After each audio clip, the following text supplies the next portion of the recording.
ഒരു കാലത്ത് ഇന്ത്യക്കാർ ഉൾപ്പെടെയുള്ള വിദേശികൾ പഠനത്തിനും ജോലിക്കുമായി തെരഞ്ഞെടുത്തിരുന്ന രാജ്യമായിരുന്നു UK. എന്നാൽ ഇന്ന് അതിൽ വലിയ രീതിയിലുള്ള മാറ്റങ്ങൾ വന്നിട്ടുണ്ട്. പണ്ട് പലരുടെയും ഫസ്റ്റ് പ്രയോറിറ്റി UK ആയിരുന്നെങ്കിൽ ഇന്ന് അത് ഒരുപാട് താഴേക്ക് പോയിട്ടുണ്ട്. വർഷങ്ങൾക്ക് മുമ്പ് മറ്റു രാജ്യങ്ങളെക്കാൾ കൂടുതൽ ആളുകൾ UK വിസയ്ക്ക് അപ്ലൈ ചെയ്തിട്ടുണ്ടെങ്കിൽ ഇന്ന് അത് കുറഞ്ഞിട്ടുണ്ട്. കഴിഞ്ഞ ദിവസം UK ഹോം ഓഫീസ് പുറത്തുവിട്ട ഡേറ്റ പ്രകാരം കഴിഞ്ഞ വർഷത്തെ അപേക്ഷിച്ച് 1/3 കുറവ് വിസ അപേക്ഷകളാണ് ലഭിച്ചിട്ടുള്ളത്. 2024 ഏപ്രിൽ മുതൽ 2025 മാർച്ച് വരെ 7,72,200 വിസ അപേക്ഷകൾ ലഭിച്ചിട്ടുണ്ട്. എന്നാൽ കഴിഞ്ഞ വർഷം ഇതേ കാലയളവിൽ 1.24 ദശലക്ഷം അപേക്ഷകളായിരുന്നു ലഭിച്ചത്. വിദേശ വിദ്യാഭ്യാസത്തിന്റെ ട്രെൻഡ് കൊണ്ടുവന്നത് തന്നെ UK ആണെന്ന് പറയാം. ആദ്യ കാലയളവിൽ മറ്റു രാജ്യങ്ങളെ പോലെ വലിയ രീതിയിലുള്ള വിസ ബുദ്ധിമുട്ടുകൾ ഇല്ലാത്തതുകൊണ്ട് തന്നെ നിരവധി ആളുകൾക്ക് എളുപ്പത്തിൽ UK എത്താൻ പറ്റുമായിരുന്നു. എന്നാൽ നിലവിലുള്ള നിയമമാറ്റങ്ങളും കർശനമായ മാനദണ്ഡങ്ങളും വന്നതോടുകൂടി മൊത്തം വിസ അപേക്ഷകളിൽ 40% കുറവുണ്ടായെന്നാണ് റിപ്പോർട്ടുകൾ. ഏതൊക്കെ മേഖലയിലാണ് മാറ്റങ്ങൾ വന്നിരിക്കുന്നതെന്ന് നോക്കാം.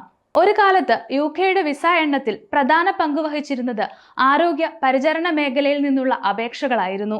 എന്നാൽ ഈ വർഷം ആരോഗ്യ വിസകളിൽ കുത്തനെ കുറവുണ്ടായി. 2023 ഏപ്രിൽ മുതൽ 2024 മാർച്ച് വരെ 1,29,600 അപേക്ഷകളാണ് ഹെൽത്ത് ആൻഡ് കെയർ വർക്ക് വിസയ്ക്ക് ലഭിച്ചത്.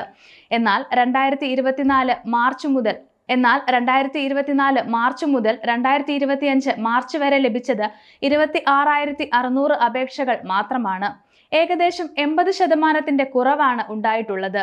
അതുപോലെ ഹെൽത്ത് ആൻഡ് കെയർ മേഖലയിൽ ജോലി ചെയ്യുന്നവരുടെ ആശ്രിതരിൽ നിന്ന് 2,29,700 അപേക്ഷകൾ ലഭിച്ചിരുന്നു. എന്നാൽ ഇന്ന് അത് 54,100 കുറഞ്ഞു. ഏകദേശം 76% കുറവ് വന്നിട്ടുണ്ട്. ആരോഗ്യമേഖല കൂടാതെ തൊഴിൽ വിസകളിലും മാറ്റം വന്നിട്ടുണ്ട്. വിദഗ്ധ തൊഴിലാളികൾക്കായി അവതരിപ്പിച്ച പുതിയ ശമ്പള നിയമങ്ങളാണ് ഈ ഇടിവിന് കാരണമെന്നാണ് അധികാരികൾ പറയുന്നത്. 2024 മുതൽ വിസയ്ക്ക് യോഗ്യത നേടുന്നതിന് മിക്ക വിദഗ്ധ തൊഴിലാളികൾക്കും പ്രതിവർഷം കുറഞ്ഞത് 38,700 പൗണ്ട് വാർഷിക വരുമാനം മതിയായിരുന്നു. എന്നാൽ നിലവിൽ ഇത് ഏകദേശം 44,506 പൗണ്ട് അല്ലെങ്കിൽ പ്രതിവർഷം 50,631 പൗണ്ട് എന്ന രീതിയിലേക്ക് മാറ്റി. ഈ മാറ്റം പല അപേക്ഷകൾക്കും പ്രത്യേകിച്ച് കുറഞ്ഞ ശമ്പളത്തിൽ ജോലി ചെയ്യുന്നവർക്ക് യോഗ്യത നേടുന്നതിന് ബുദ്ധിമുട്ടുകൾ ഉണ്ടാക്കി. വിദ്യാർത്ഥി വിസകളിലും മാറ്റം വന്നിട്ടുണ്ട്. മുൻ വർഷങ്ങളെ അപേക്ഷിച്ച് 11% കുറവാണ് രേഖപ്പെടുത്തിയിട്ടുള്ളത്. പഠനത്തിനായി എത്തുന്ന വിദ്യാർത്ഥികളുടെ കൂടെ എത്തുന്ന അവരുടെ പങ്കാളികളുടെ വിസയിൽ നിയന്ത്രണങ്ങൾ കൊണ്ടുവന്നതോടെ അപേക്ഷകളിൽ ഏകദേശം 85% കുറവാണ് രേഖപ്പെടുത്തിയിട്ടുള്ളത്.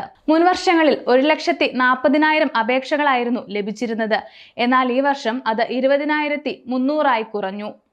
ഏതൊക്കെ മേഖലയിലുള്ള വിസ അപേക്ഷകളിലാണ് കുറവ് വന്നിട്ടുള്ളതെന്ന് നോക്കാം.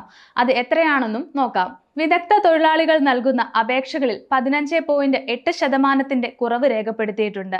വിദഗ്ധ തൊഴിലാളികളുടെ ആശ്രിതർ നൽകുന്ന അപേക്ഷകളിൽ 12.7%, ആരോഗ്യ പരിപാലന പ്രവർത്തകരുടെ പ്രധാന അപേക്ഷകളിൽ 79.48%, ആരോഗ്യ പരിപാലന പ്രവർത്തകരുടെ ആശ്രിതർ നൽകുന്ന അപേക്ഷകളിൽ 76.45%, സ്പോൺസർ ചെയ്ത് പഠന പ്രധാന അപേക്ഷകളിൽ 10.82%, സ്പോൺസർ ചെയ്ത പഠന ആശ്രിതർ നൽകുന്ന അപേക്ഷകളിൽ 85.50%, സീസണൽ തൊഴിലാളികൾ നൽകുന്ന അപേക്ഷകളിൽ 8.99%, യൂത്ത് മൊബിലിറ്റി സ്കീം അപേക്ഷകളിൽ 12.33%, കുടുംബ വിസ അപേക്ഷകളിൽ 18.59% കുറവ് രേഖപ്പെടുത്തിയിട്ടുണ്ട്. കഴിഞ്ഞ വർഷം ഇന്ത്യ, നൈജീരിയ, ബംഗ്ലാദേശ് എന്നിവിടങ്ങളിൽ നിന്നും ലഭിച്ച അപേക്ഷകളിൽ കുറവാണ് ഈ വർഷം ലഭിച്ചിട്ടുള്ളത്. ഇതിന് വിപരീതമായി ചൈനയിൽ നിന്നുള്ള അപേക്ഷകൾ വർദ്ധിച്ചു. എന്നാൽ കോവിഡിന് ശേഷം ഇന്ത്യൻ വിദ്യാർത്ഥികളുടെ എണ്ണത്തിൽ വർധനവാണ് ഉണ്ടായിരുന്നത്. നിലവിൽ UKയിലേക്കുള്ള വിസ അപേക്ഷകളിൽ കുറവ് വന്നതോടെ വരും വർഷങ്ങളിൽ തൊഴിലാളികളുടെ എണ്ണത്തിൽ കുറവുണ്ടാകാൻ സാധ്യതയുണ്ടെന്നാണ് വിദഗ്ധർ പറയുന്നത്.